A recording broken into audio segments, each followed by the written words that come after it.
you go.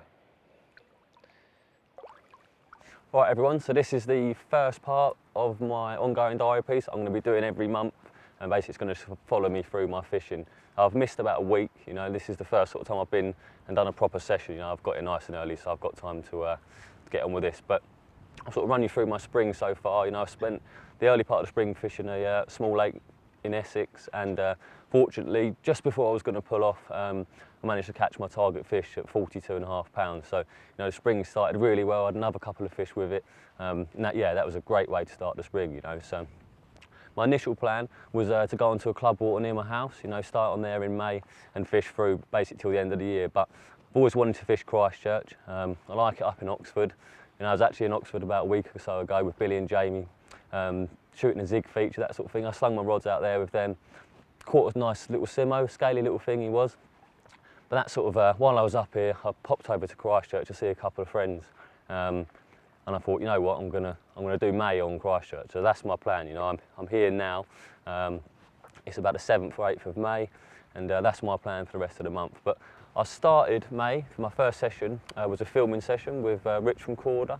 Had a really good day, again, at a local club water near my house. And, you know, I had a really, really nice common from there, £30.12, so he's one of the bigger fish in the lake. You know, there's not too many 30s in there, but beautiful, beautiful carp. And, you know, I've fished that place sort of on and off throughout the winters in the hope I'd catch a bigger one. There's a lot of small fish in there. They're all absolutely beautiful, you know, so I have a lot of fun down there catching lovely carp with the hope of catching a big one. And fortunately on that day I did. The weather was absolutely epic, huge strong winds, and yeah, it was a really, really fun day. I did nip down to that club water earlier in the week.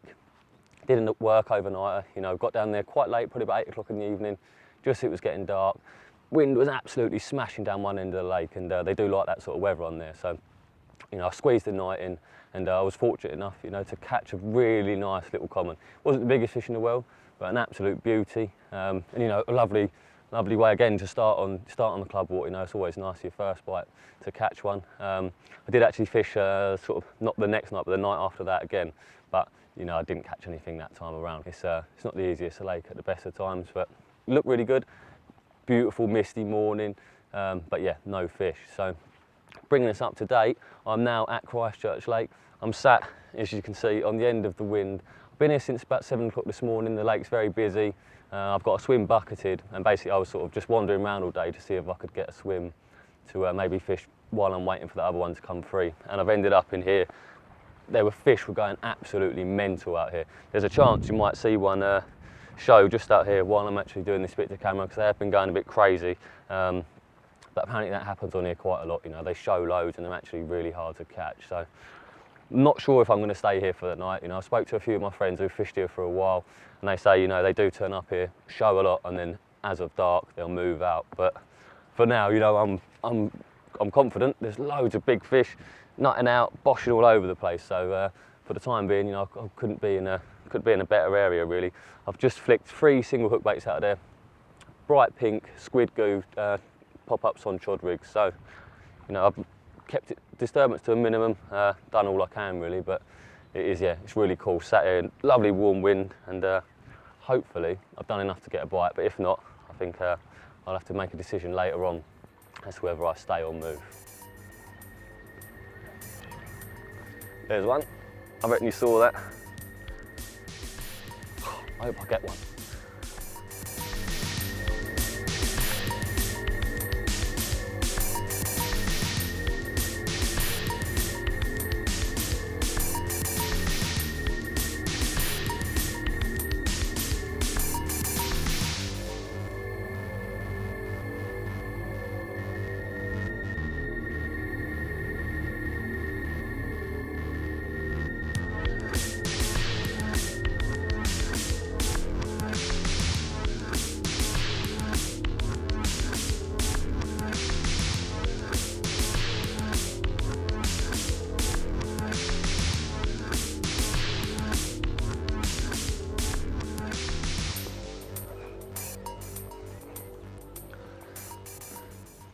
Right, so as you'll probably be able to tell from the change of scenery, I did move in the end. It was a decision I didn't make sort of very easily. It was quite you know, a bit of a funny one for me really. There were so many fish showing down there, but I did move. Basically, I spoke to a lot of people that I know that, you know, they know this lake really well. They've caught loads from here in the past, and I sort of respect them as anglers, and they all said to me, that's not a good area to catch fish from. You know, they'll show their loads, and you probably won't catch anything. So they all said, you know, I really would advise that you move. You know, this lake can be busy, so sometimes you get one chance to move. If you don't move, you know, you can ruin your whole session. But I was probably 10 minutes away from reeling in. I climbed up the tree for a bit and was just watching the water. Got down out of the tree, and to my surprise, the right hand rod was, the reel was right in the bite alarm, and yeah, I hooked a fish. So that was a bit of a result, and luckily I landed it, a 28-pound 4-ounce common, which is, you know, really pleased with that, to get off the mark. Especially when I sort of, you know, everyone's saying, oh, you won't catch them out of there. They're a nightmare to catch out of there, you know. But them 3 singles, just I think with the numbers of fish that were there, it paid off. And I decided in the end that, you know, quit while you're ahead. The fish stopped showing after that fish. They stopped showing. I saw one in front of here, the swimmer I had bucketed, and I've moved up here. So I'm in situ now. I've been here since sort of yesterday evening. I put one rod, about I think 18 wraps, onto a nice gravel area. Lovely clean piece of gravel it is. Not too big a spot, just enough, you know. And the other 2 rods are out there on chods. But I haven't seen that many fish in here since I've been here. I've seen a few out to my left, but the majority of the fish are showing down the bottom end of the lake, or sort of the bottom third of the lake. And yeah, there's a lot out there. But I have seen some fish short. I've recast one of my rods a little while ago onto some fizzers, but I think a lot of fish are up in the water. But since this breeze has picked up as well, like where I've spotted, I've had a bleed come off the spot, so that something's disturbed the oils and that in the mix. And you know, there's a chance that maybe over the next couple of hours that fish will either come back or is still there, you know, and I might get a bite from here as well.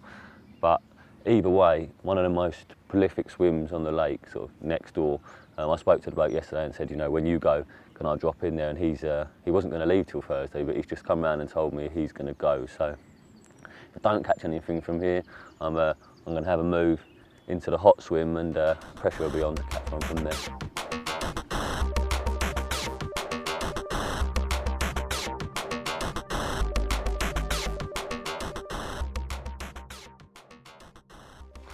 Right, so I've done my move, and I'm in the hot swim, as I called it this morning. I've had a pretty mental day in here, to be fair. There's been loads going on, massively affected by the weather. You know, when the sun's been out, I've seen lots of fish, particularly later on in the day once it really warmed up. It's been about 23 degrees today.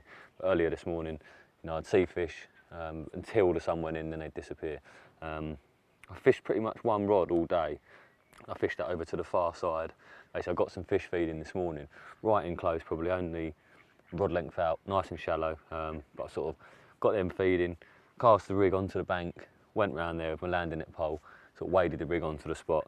But the birds have been a nightmare along there, you know, geese have been fighting, all that sort of stuff, and not really sure why. I was adamant I was going to get a bite on that rod, but it hasn't happened. And other than that, I've seen fish out in front, a few taking floaters, you know, I've tried all sorts today.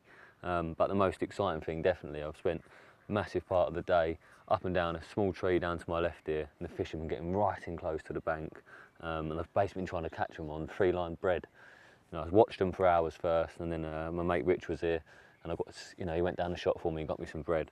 And I've come really close to a few big fish today. You know, I've had a low 40 very nearly take the bread on probably 3 or 4 occasions, and sort of several other 30s and 20-pounders. But I just think it was too hot for them to take the bait. You know, they wanted it, but they were just refusing it the last second. I've had it bump their noses, run across their backs, all sorts. So I mean, I'm really confident. There's been a lot of fish up here.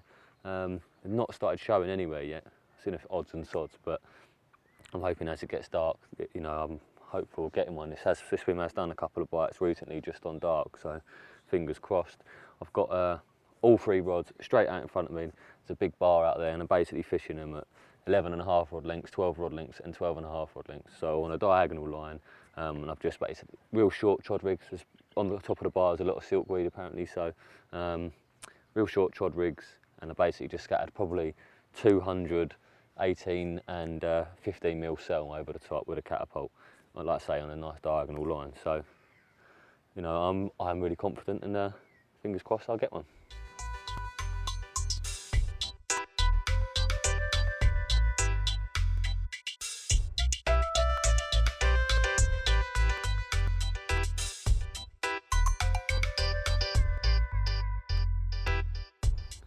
Right, well, I managed 2 fish last night, and this was the first one of them.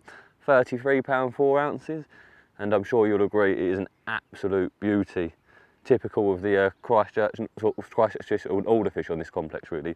They are, you know, they're absolutely magical, and this is exactly why I've come here for some of these amazing mirror carp. So I'm off over the moon for this one, and I've got another absolute belter to show you as well.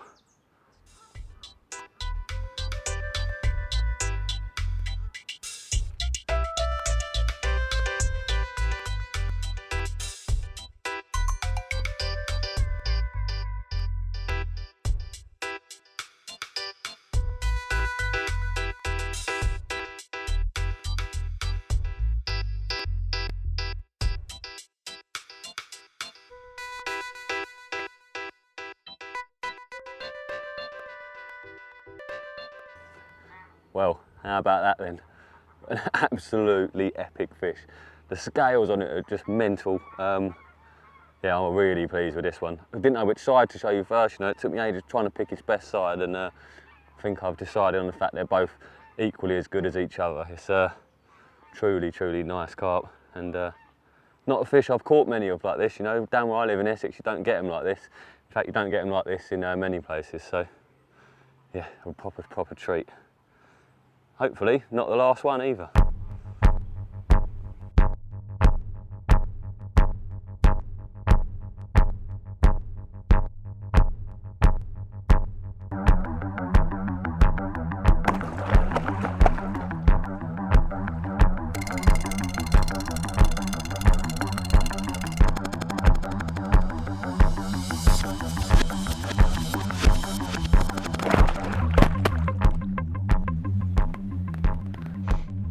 Well, for as long as I'm catching carp like this, I'm going to really, really enjoy my time here.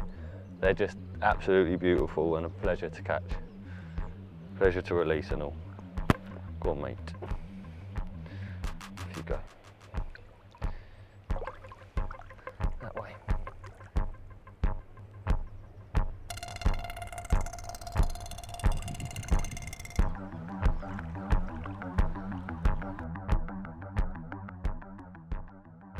Right, so we're coming into the third and final night of my session, and I've absolutely loved it so far. You know, there's been all sorts going on. I've seen them in the edge, out in the middle, and I've been up and down the trees, this swim, that swim. You know, I've caught a few. It's been really good fun for my first trip down. You know, I've enjoyed every minute of it, and certainly kept me on my toes.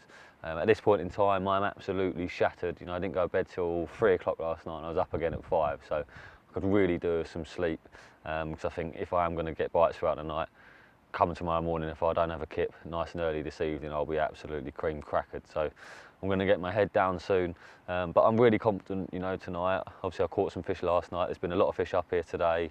I've replicated what I did the night before, you know, so 3 chod rigs out to that sort of gravelly area covered in silkweed. Bait over the top. I've probably put maybe 60 or 70 more baits out tonight than I did last night, in an attempt just to maybe get a few more bites if possible, you know, like just hold them there a little bit longer. And yeah, you know, that's the plan. The wind's blowing a bit stronger today. You know, there's been flat calm up here for the last couple of days, but it's been a breeze on here all day today. The fish are still here off the back of the wind. You know, it's quite cold actually, and it's blowing right down the bottom end of the lake. But yeah, there's been plenty of fish about. I've caught fish last night, so fingers crossed I'll be putting a hook in one of those wonderful 40-pounders that I've been seen swimming around. But yeah, if I don't catch anything, I'll go away equally as pleased as I am now.